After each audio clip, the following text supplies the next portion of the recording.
नमस्कार, मैं हूं निशा और आप देखना शुरू कर चुके हैं एनजेपी हरियाणा। हमारे साथ है डॉक्टर निधि जो गायनेकोलॉजिस्ट हैं। आज हम इनसे महिलाओं से रिलेटेड जो समस्याएं आती हैं उनके बारे में बात करेंगे। तो सबसे पहले मैम आपका स्वागत है। नमस्कार। आज हम डॉक्टर से बात करेंगे महिलाओं की जो समस्याएं हैं उनको लेकर, जिसमें हमारे मेन 2 टॉपिक्स इंक्लूड रहेंगे। सबसे पहला तो रहेगा मासिक धर्म का। दूसरा जो महिलाओं को प्रॉब्लम आती है अनवांटेड हेयर्स की, जो अनचाहे जो बाल आ जाते हैं फेस पे, बॉडी पे, तो उनको लेकर हम डिटेल में बात करेंगे। तो मैम सबसे पहले हम आपसे जानना चाहेंगे कि ये मासिक धर्म होता क्या है और ये किस एज में शुरू होता है और क्या समाधान करना चाहिए कि वो जो प्रॉब्लम फेस कर रही हैं उनसे उनको थोड़ा सा निजात मिल सके, थोड़ा सा रिलीफ मिल सके। मासिक धर्म, हाँ, जो अब की जो एवरेज अगर हम देखें तो 12 इयर्स से फीमेल्स में जो अपनी बेटियां हैं उनमें स्टार्ट हो जाता है। इट इज एन हार्मोनल, ये एक हार्मोनल प्रक्रिया है जो शरीर में अंडा बनना, अंडाशय में अंडा बनना, यानी कि हमारा मैच्योरेशन की तरफ बच्चे का जाना है। ये बहुत नेचुरल प्रोसेस है। लेकिन आजकल का जो बच्चों का खान पान है, जो फास्ट फूड खाते हैं बच्चे, कोल्ड ड्रिंक्स पीते हैं, उसकी वजह से काफी डिस्टरबेंस इसमें आया हुआ है। पहले क्या होता था कि वो रेगुलर आते थे बच्चों को, प्रॉपर 30 डेज में, किसी को 28 डेज पे आ जाते हैं। ये रहते हैं 4 to 5 डेज। अगर आपके बच्चे को ये 5 डेज से ज्यादा दिन ले रहे हैं, 5 दिन से ज्यादा दिन अगर ये ले रहे हैं तो वो भी ठीक नहीं है। और अगर ये लेट आ रहे हैं, यानी कि आपका हर महीने जो मासिक धर्म है वो 28 दिन से 30 दिन में आ जाना चाहिए। अगर वो आपका 40 डेज में, यानी कि 40 दिन में आ रहा है या 50 दिन में आ रहा है या 2-2 महीने नहीं आ रहा है, तो ये ठीक सिम्टम नहीं है। किसी भी बच्चे के लिए ये ठीक नहीं है।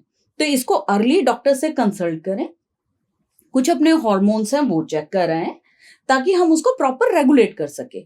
जो बिल्कुल स्टार्टिंग का टाइम है बच्चों का मेंस्ट्रुएशन का, अगर हम इन सब चीजों को तभी के तभी ठीक कर लेते हैं तो आगे लाइफ में प्रॉब्लम्स नहीं आती। और अदरवाइज आगे फिर पीसीओएस है, यानी कि पॉलीसिस्टिक ओवेरियन डिजीज। बेसिक मतलब एक माह में अंडाशय में एक अंडे से ज्यादा एग्स का मैच्योर होना, एक साथ मैच्योर होना, तो उससे पीरियड्स भी डिले होते हैं। ड्यूरिंग दिस पीरियड बच्चों को, मतलब इस सबके बीच में बच्चों को क्रैम्प्स यानी कि पेन, पेट में दर्द होना, कमर में दर्द होना, घबराहट होना, एकदम से स्वेटिंग होना, बेचैनी होना, बच्चा इन सब चीजों की शिकायतें करता है बार बार बार बार। तो ये सारी चीजें, अच्छा, बच्चियों को टाइमली ये बताना, उनको एजुकेट करना कि आपको 12 से 13 साल के बीच में पीरियड्स आने वाले हैं, स्टार्ट होने वाले हैं, ये बहुत ही जरूरी है। लेकिन हाल ही फिलहाल में मैम ऐसा भी देखा जा रहा है कि पहले तो ऐसा होता था कि लड़कियां जब 16 एज तक भी जाती थी तब तक उनके पीरियड्स स्टार्ट होते थे, लेकिन अब 8 ईयर्स से बच्चों को, 7 ईयर्स से बच्चों को पीरियड स्टार्ट होने लग गए। तो उसके पीछे क्या कारण है? वो हमारा जो ईटिंग पैटर्न है, हमारा जो एजुकेशन लेवल के लिए जो स्ट्रेस है बच्चियों का, ऑल इफेक्ट्स आर वर्ड, ये जितनी भी चीजें हैं ये बच्चियों के शरीर को इफेक्ट करती हैं।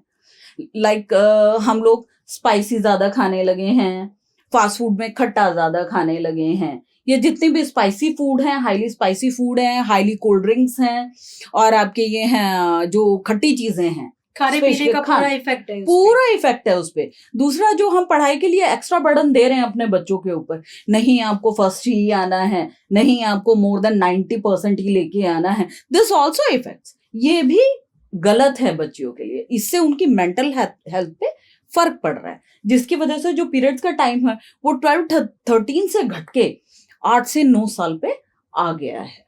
लेकिन काफ़ी बार ये भी देखा जाता है कि पीरियड्स का सर्कल जैसे कि 28-30 डेज के अराउंड में होता है नॉर्मली जो होता है, लेकिन किसी किसी को 15 डेज 20 डेज में आ जाती है। तो उसके पीछे क्या कारण है?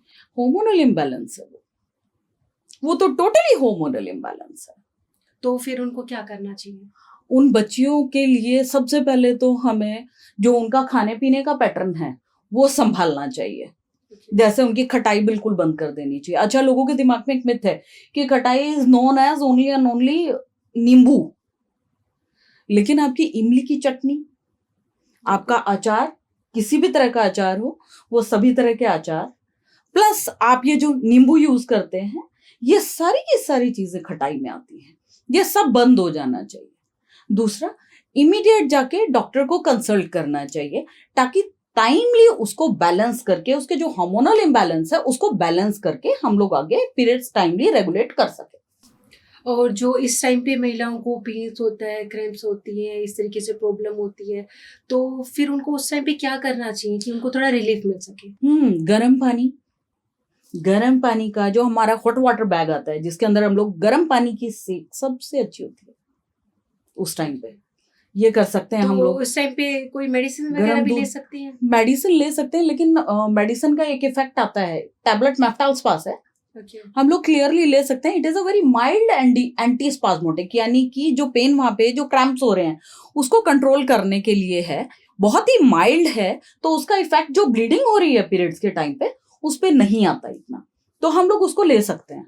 लेकिन try to avoid that, take a good rest. Side effect तो नहीं उसका कोई प्रॉब्लम ना ऐसा कोई प्रॉब्लम नहीं है उसका ऐसा कोई साइड इफेक्ट नहीं है, लेकिन फिर भी हम लोग अवॉइड इसलिए करते हैं क्योंकि थोड़ा बहुत वही है कि ब्लीडिंग पे कुछ तो फर्क पड़ेगा, ऐसा तो नहीं है कि बिल्कुल ही वो हो जाएगी, कंट्रोल हो जाएगी या रुक जाएगी, लेकिन हाँ थोड़ा बहुत इफेक्ट तो आएगा। अगर बच्चेदानी रिलैक्स होगी, यूट्रस रिलैक्स होगा पूरी तरीके से, तो but obviously bleeding will slow down. तो ऐसा भी हो सकता है कि भाई वो फिर पीरियड्स जो 4 डेज आने हैं वो 5 डेज एक्सटेंड हो जाएं या 6 डेज एक्सटेंड हो जाएं, it may be, we can assume that, मतलब हम इस चीज को सोच सकते हैं कि उससे ये इफेक्ट किसी किसी की बॉडी पे आ सकता है। तो अच्छा ये है कि रेस्ट करें, मैक्सिमम गर्म चीजें लें, जैसे गर्म दूध हो गया है, ठीक है, बच्चियों को, क्योंकि ज्यादा छोटी बच्चियों को हम लोग चाय कॉफी इस तरह की चीजें तो नहीं दे सकते, तो उनके लिए अच्छी चीज क्या है, गरम गरम चीजें खाएं, गरम दूध ले लें, वो बहुत अच्छा सूदिंग सा इफेक्ट देता है, बच्चे बहुत रिलैक्स फील करते हैं उसके बाद में, and take a good rest. इसके बाद बात करते हैं जो प्रेगनेंसी होती है, तो प्रेगनेंसी जैसे डिलीवरी हो चुकी है, डिलीवरी के बाद काफ़ी लेडीज़ को तो ऐसा होता है कि 1 मंथ के बाद ही सर्कल शुरू हो जाता है, लेकिन काफ़ी के साथ ऐसा होता है, किसी के 5th मंथ, किसी का 6th मंथ ऐसा निकल जाता है, उसके पीछे क्या कारण होता है? बेबी ब्रेस्ट फीड, जब तक बेबी माँ का दूध पी रहा है तब तक आपको पीरियड्स ना आए, एमिनोरिया रहे, ये हो सकता है। अप टू 1 ईयर भी कुछ पेशेंट्स को लगातार एमिनोरिया बना रहता है, यानी कि 1 साल तक भी अगर बेबी आपका दूध पी रहा है, मदर फीड ले रहा है, तो आपको पीरियड्स ना आए, it's a quite common thing, क्योंकि body is balancing itself on that time, अपने आप को बॉडी बैलेंस कर रही होती है। और अगर मैं एक नॉर्मल लैंग्वेज में बोलूं तो बच्चेदानी अपना साइज में, अपनी पहले वाली शेप में और अपने पहले वाले साइज में वापस आने लग रही होती है, तो उसका जो हार्मोन्स हैं वो उस टाइम एक्सीड होते हैं, जिनकी वजह से पीरियड्स होल्ड हो जाता है। काफी के साथ तो होता है कि उनका जो टाइम सर्कल होता है एज इट इज उसी टाइम पे चलता है, लेकिन किसी किसी के साथ ये वाली प्रॉब्लम आ जाती है। तो पता इसमें उल्टा है, मैक्सिमम फीमेल्स को नहीं आते पीरियड्स जब तक बेबी फीड कर रहा है, अप टू 1 ईयर। बहुत कम ऐसी फीमेल्स हैं, हार्डली 20-25% फीमेल्स हैं जिनको रेगुलर पीरियड्स आते हैं ड्यूरिंग ब्रेस्ट फीड, यानी कि जब तक वो अपने बच्चे को दूध पिला रही हैं, वो सिर्फ 25% के अराउंड फीमेल्स हैं जिनको रेगुलर पीरियड्स आते हैं उस टाइम पे। ओके, अब बात करेंगे हम मेनोपॉज को लेके कि मेनोपॉज क्या होता है और इससे किस तरह की परेशानियों और समस्याओं को महिलाओं को जो होती हैं उनको झेलनी पड़ती है, क्या सोल्यूशन निकाले, क्या करें उनको रिलीफ मिल सके। एक्चुअली मेनोपॉज है महामारी, यानी कि पीरियड्स का बंद होना। उसका टाइम 45 एज से स्टार्ट होकर के इट विल बी टेक, मतलब ये नॉर्मल जो टाइम स्पेन लेता है लगभग 5, किसी को 50 की एज में आता है, किसी को 55 की एज में आता है, इस तरह से रहता है पीरियड्स का बंद हो जाना। लेकिन उससे पहले हमारा एक सबसे इंपॉर्टेंट पॉइंट आता है कि उससे पहले के क्या सिम्टम्स रहते हैं, पीरियड्स के बंद होने से पहले के सिम्टम्स क्या रहते हैं। फीमेल को घबराहट होना, बेचैनी होना, चक्कर आना, कई बार ऐसा भी होता है कि चलते चलते गिर भी जाती हैं, बेहोश नहीं बोल सकते हम उसको, क्योंकि चलते चलते जस्ट चक्कर आके गिर जाती हैं फीमेल्स। कमजोरी महसूस होना, मॉर्निंग में जब उठती हैं मुझे नींद ज्यादा आ रही है, बहुत सुस्ती महसूस हो रही है, मेरे सिर में दर्द हो रहा है, मेरे पैरों में भड़क रहती है, अपनी नॉर्मल लैंग्वेज में बोले तो मेरे पैरों में भड़क रहती है, मेरे हाथों में फुटन सी हो रही है, कमर दर्द कर रहा है, ये सारे कॉमन सिम्टम्स हैं। उसके साथ में और भी कुछ चीजें हैं, जैसे ब्लीडिंग का टाइमली ना आना, अपने समय पे ना आना। कई बार ये होता है कि रोगी को 10 दिन तक आ गई, लगातार 20 डेज तक चलते रहे। जो टाइम पीरियड 4 to 5 डेज का है वो आपका 10 डेज का हो गया, कभी 15 डेज का हो गया, कभी 20 डेज तक ब्लीडिंग लगातार चल रही है। कई बार ऐसा होता है कि 6 महीने तक, 2 महीने तक पेशेंट को कोई ब्लीडिंग नहीं आई, उसके इमीडिएट बाद ब्लीडिंग आई तो वो ब्लीडिंग आपकी 10 डेज चली है, आपकी 12 डेज चली है, आपकी 15 डेज चली है, वो रुक नहीं रही है, कंट्रोल नहीं हो रही है, उसमें बहुत ज्यादा क्लोट्स आ रहे हैं। क्लोट्स यानी कि हम लोग बोल सकते हैं कि टुकड़े, तो उससे बहुत बारी फीमेल्स डर जाती हैं। ये फेज आपका 1 year to 2 year कंटिन्यू ले लेता है, यानी कि पीरियड्स बंद होने से पहले का फेज है। इसे हम लोग प्रीमीनोपोजल सिंड्रोम बोलते हैं। ये कॉमनली 90% फीमेल्स में आता है। उस टाइम फीमेल्स को वेट गेन भी होता है। उससे बचने के लिए पानी ज्यादा पिएं, कैल्शियम डाइट ज्यादा लें, आयरन डाइट ज्यादा लें, और अगर आपको पीरियड्स 20 डेज एक्सीड हो रहे हैं, 15-20 डेज लगातार आ रहे हैं, तो डॉक्टर को कंसल्ट करें। एक चीज और आजकल लोग कर रहे हैं, उसको भाई ऐसा है तुम्हें ब्लीडिंग ज्यादा हो रही है, मेरी पड़ोसन ने मुझे बोला कि ब्लीडिंग ज्यादा है, उसमें बहुत ज्यादा क्लोट्स आ रहे हैं, बहुत ज्यादा वो आ रहे हैं, मांस के टुकड़े से आ रहे हैं, जाइए और अपना बच्चेदानी निकलवा लीजिए। हाँ, ये भी है, बहुत बहुत के साथ हो रहा है, बहुत के साथ हो रहा है ऐसा। ये गलत है। हमारी जो बच्चादानी है वो सिर्फ बच्चा पैदा करने की मशीन नहीं है, या कोई सेक्स मशीन नहीं है। उसका हमारी बॉडी पे अलग अलग तरह का इफेक्ट है। यानी कि हमारी बहुत सारी चीजें, जैसे कॉमनली सभी जानते हैं थायराइड ग्लैंड क्या है। हमारे गले में एक ग्लैंड सिचुएटेड है जो बहुत सारे फंक्शंस, जैसे बीपी है, शुगर है, बहुत सारे फंक्शंस को कंट्रोल करती है। टाइम से पहले बच्चेदानी का निकलवाना, उसके ऊपर भी बैड इफेक्ट आएगा। ब्रेस्ट कैंसर तक होने के चांसेस हो जाते हैं ऐसे पेशेंट्स को। थायराइड ग्लैंड में प्रॉब्लम आ जाती है, पिट्यूटरी ग्लैंड्स में प्रॉब्लम आ जाती है, कंफ्यूजन सा रहना स्टार्ट हो जाता है, आंखों पे भी फर्क आता है, बॉडी के अलग अलग पार्ट्स पे अलग अलग तरह का इफेक्ट आता है। तो अवॉइड करें बच्चेदानी को निकलवाना। बिल्कुल। और उन सिम्टम्स से जो प्री मीनोपॉजल सिंड्रोम में आ रहे हैं, उस टाइम पे जो बहुत ज्यादा ब्लीडिंग हो रही है या क्लोट्स आ रहे हैं, मैंने मेरी पड़ोसन की सुन ली, उसने निकलवा दी, मैंने अपने साइड वाले की सुन ली, उसने निकलवा दी, ऐसे करके नहीं निकलवाएं। तो उनको क्या करना चाहिए? उनको सबसे इंपॉर्टेंट चीज है अपने खाने पीने का ध्यान रखें।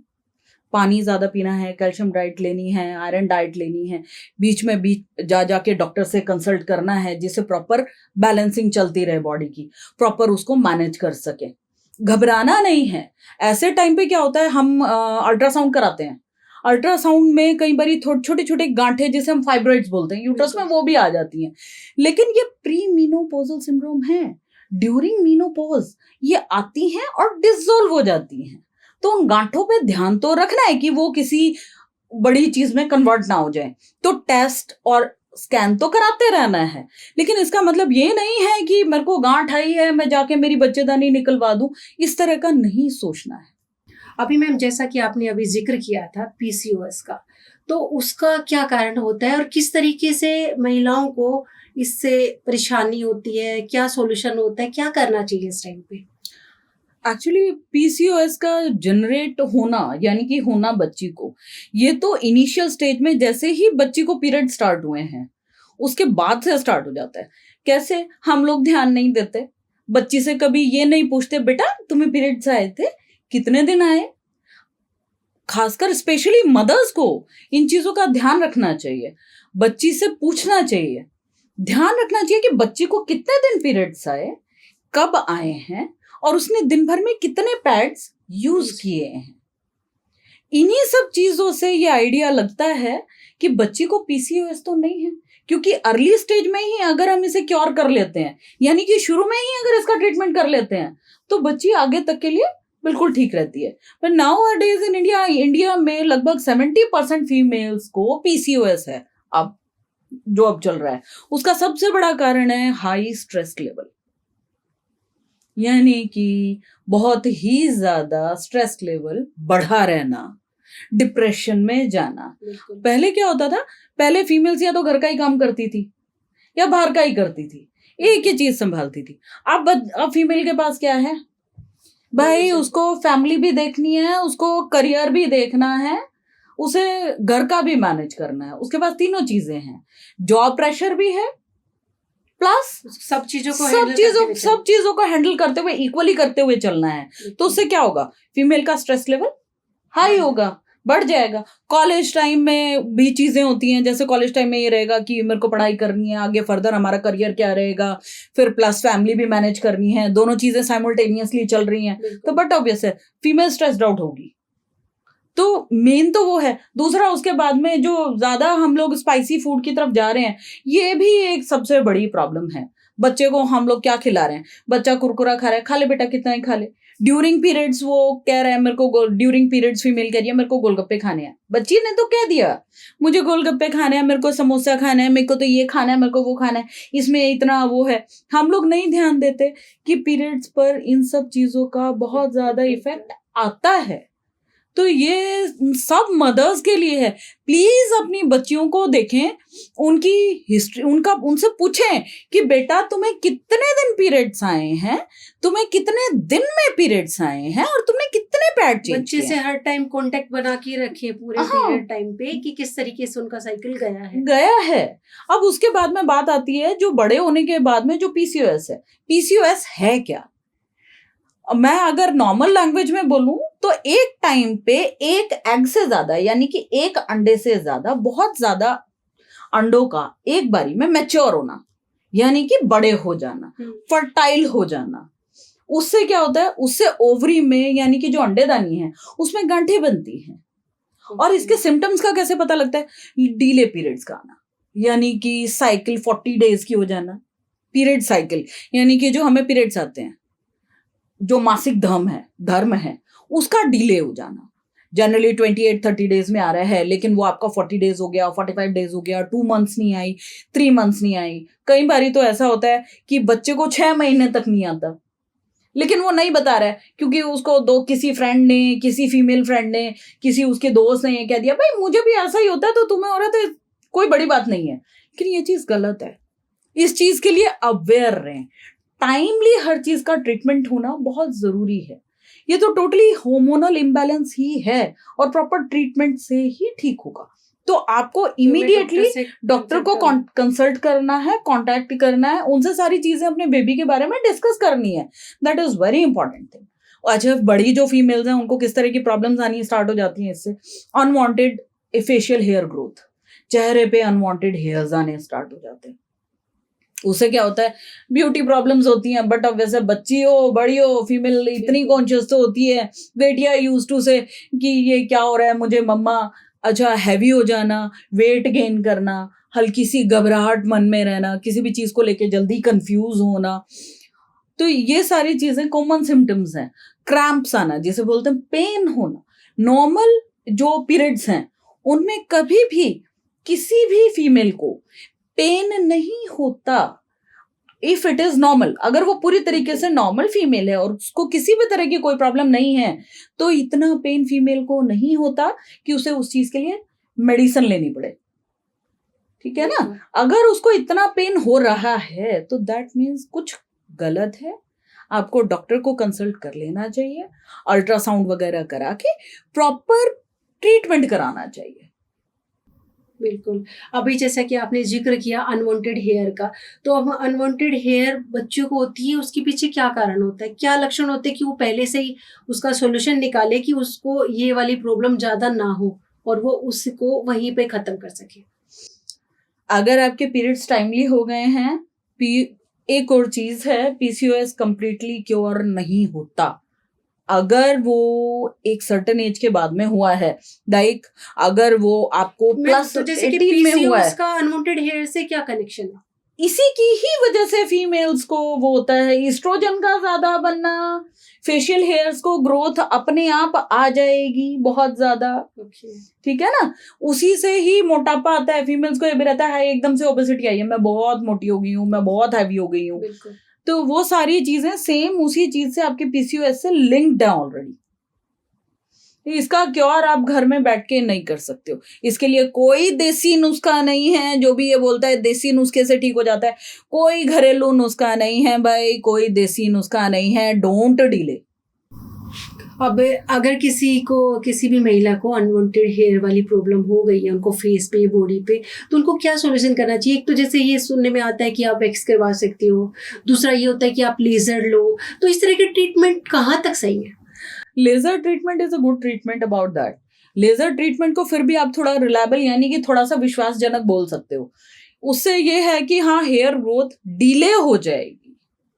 लगभग आप 70% हेयर्स उससे फिनिश हो जाते हैं, और बाकी तो भाई ये मेनली आपको कॉस्मेटिक उसके थ्रू जाना ही पड़ेगा, कॉस्मेटोलॉजिस्ट के थ्रू जाना ही पड़ेगा, जो कॉस्मेटिक डॉक्टर्स हैं उनके थ्रू जाना ही पड़ेगा उस चीज। काफी बार तो ये भी सुनने में आता है कि लेजर ट्रीटमेंट लेने के कुछ टाइम बाद फिर से, हाँ, एक्चुअली वो डिले कर देती है। लेजर ट्रीटमेंट परमानेंट ट्रीटमेंट नहीं है, वो ग्रोथ डिले कर देता है। दूसरा, हम सब की ना बॉडी की अपनी अपनी नेचर है। कोई एक टैबलेट है, जस्ट सपोजेड कि कोई एक टैबलेट है, वो आपकी बॉडी पे बहुत अच्छा वर्क कर रही है, लेकिन वो मेरी बॉडी पे काम नहीं कर रही है। सेम लेजर ट्रीटमेंट के लिए है। लगभग 50% फीमेल्स के ऊपर परमानेंट हेयर ग्रोथ चली जाती है, लेकिन 50% स्टिल देयर फिर भी रह जाती हैं जिनको हेयर ग्रोथ अगेन आ जाती है। कुछ गलती उसमें हम लोगों की भी होती है। हम लोग क्या करते हैं, डॉक्टर के पास जा रहे हैं, उन्होंने कहा कि भाई आपका लेजर ट्रीटमेंट 3 सिटिंग्स में ठीक हो जाएगा। 3 सिटिंग्स में आपको जो अनवांटेड हेयर्स हैं वो आने बंद हो जाएंगे। हम क्या करेंगे, 3 सिटिंग्स में जाएंगे, लेकिन फिर भी अगर हमें आ रहे हैं तो हम डॉक्टर से ही नाराज हो जाते हैं। हम उन्हें कहते हैं कि आपने तो ये कहा था कि 3 सिटिंग्स में हो जाएगा, लेकिन ये तो अभी आप फिर बोल रहे हो कि आगे 2 सिटिंग्स और लगेंगी और फर्दर सिटिंग्स लगेंगी। एक्चुअली हमें प्रॉपर ट्रीटमेंट के थ्रू ही जाना चाहिए। उसका कारण है बड़ा सिंपल सा, आपकी बॉडी की नेचर अलग है। जो 3 सिटिंग्स में ठीक हो गया उसकी बॉडी की नेचर अलग है। कुछ ऐसे भी पेशेंट्स मिलेंगे जो 2 सिटिंग्स में ठीक हो जाते हैं। सबका अपने अपनी बॉडी पे सबका अपने अपने बॉडी के ऊपर डिपेंड होता है। आपका ये सोचना मेरी दोस्त का तो भाई 3 सिटिंग्स में हो गया था, मेरा तो 3 सिटिंग्स में नहीं हुआ, इसका मतलब डॉक्टर बेकार है, ये गलत है। ये है कि भाई आपकी दोस्त की बॉडी नेचर ये थी कि भाई वो 3 सिटिंग्स में ठीक हो गया, आपकी बॉडी नेचर वो है कि इट विल टेक टाइम, ये टाइम ले रहा है। तो डॉक्टर्स को टाइम दें, उन पे विश्वास करें, ये भी जरूरी है। बिल्कुल बिल्कुल। जितना हर चीज का ठीक होना जरूरी है, उतना अपने डॉक्टर के ऊपर विश्वास करना भी जरूरी है। अगर आप नहीं करेंगे विश्वास तो वो कैसे ट्रीट करेगा? बिल्कुल। भगवान तो वो भी नहीं है भाई कि चुटकी बजाएगा और कहेगा ठीक हो जाओ, yes you will be fine, right? Ma'am, आपके पास बहुत से पेशेंट आते होंगे और जो ऐसे भी होंगे जिनका नेचर शाय हो, वो अपनी बात को खुल के बता नहीं पाते हो, तो आप उन पेशेंट को किस तरीके से हैंडल करते हो? उन पेशेंट्स को एक्चुअली हैंडल नहीं करना होता। ये हैंडलिंग नहीं है, ये एक माँ बेटी जैसा रिलेशन है। जो पेशेंट है वो ऑलरेडी अपने आप से परेशान है, फिर वो फैमिली की टेंशन देख के भी ऑलरेडी बहुत परेशान है, तो वो आपके पास एक रिलीफ के लिए आया है। अगर मैं उसको उस चीज़ के लिए तुम्हें ये हो गया, तुम्हें वो हो जाएगा, अगर इस तरीके से बात करें तो वो बहुत गलत होगा। पेशेंट की बात पेशेंट से सुनना, उसको ये मोटिवेट करना कि बेटा खुल के ये सोचो कि मैं तुम्हारी माँ हूँ, तुम मेरी बेटी हो, तो खुल के तुम्हारे मन में जो भी है वो तुम खुल के बात कर सको। एक्चुअली पेशेंट का और जो डॉक्टर का रिलेशन है ना, अगर आप समझो तो वो वही है, एक माँ बेटी जैसा है, होना भी चाहिए। तो एक जैसे बेटी अपनी माँ को सारी अपनी दिल की बात खुल के बताती है और माँ उसको वो कंफर्ट देती है, उसकी सुनती है शांति से, आपको वैसा होना चाहिए कि उनकी वो बात सुननी चाहिए। इसलिए मेरे साथ ये इवेंट्स बहुत कम होते हैं कि पेशेंट्स ना बोलें। 24 घंटे उन लोगों के साथ कनेक्टेड रहना, उन्हें अपना पर्सनल फ़ोन नंबर देना कि किसी भी तरह का कोई भी एक्सर्शन है, कुछ डिस्कस करना चाहती हैं, कुछ बात करना चाहती हैं, कुछ पर्सनल भी वो बात करना चाहती हैं, तो वो मुझे 24 hours any day any time मुझे कॉल कर सकती हैं। तो मैं अपना पर्सनल नंबर देती हूँ पेशेंट्स को। बिल्कुल देना भी चाहिए कि वो मुझसे डिस्कस कर सकें, खुल के डिस्कस कर सकें। तो एक तरीके से वो फैमिली बन चुकी है, वो फैमिली बन चुकी है। दूसरा, एक डॉक्टर का एक राजदार होना भी बहुत जरूरी है।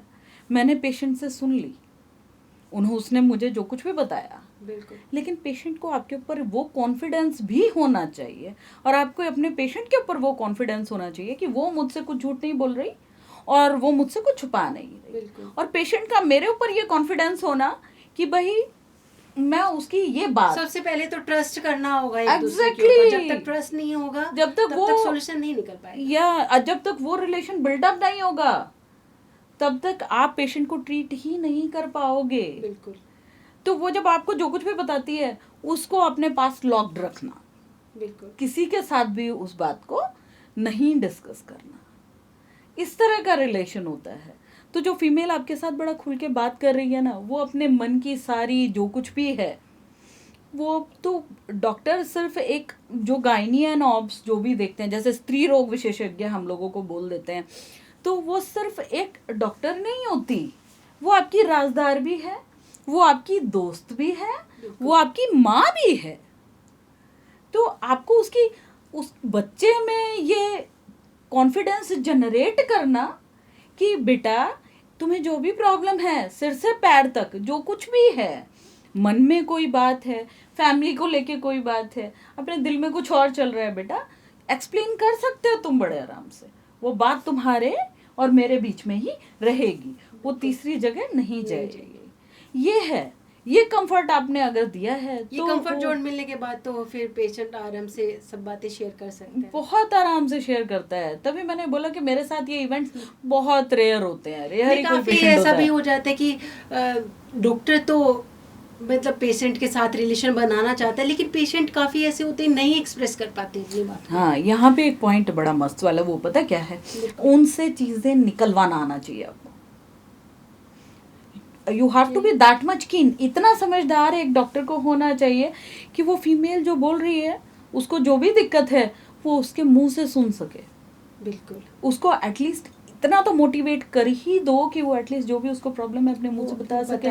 अगर वो नहीं बता पा रही है, जैसे मैंने उससे किसी पेशेंट, जस्ट सपोज कोई पेशेंट आया है, वो अपनी मेंस्ट्रुएशनल हिस्ट्री यानी कि फिर अपनी पीरियड से रिलेटेड कोई भी बात मुझे नहीं बता पा रही है, तो मैंने उससे पूछना शुरू करना है, तो मैं उससे सबसे पहले क्या पूछूंगी, बेटा दर्द होता है जब आपको पीरियड्स आते हैं, साइकिल आती है, दर्द होता है, आपको कितने दिन रहता है, आपको जैसे अब की बार कौन सी डेट को आया था, फिर अब की बार फिर अगली बार कौन सी डेट को आया, तो वो मेरी हेडेक है कि मैं उसको कैसे कैलकुलेट करती हूँ। उन दोनों डेट्स को कोरिलेट करके ये करना कि भाई इसका 20 डेज की साइकिल है या 30 डेज की है, बिल्कुल, दैट इज मोस्ट इम्पॉर्टेंट। और वो मेरे ऊपर डिपेंड करता है कि मैं उसको कैसे कर रही हूँ।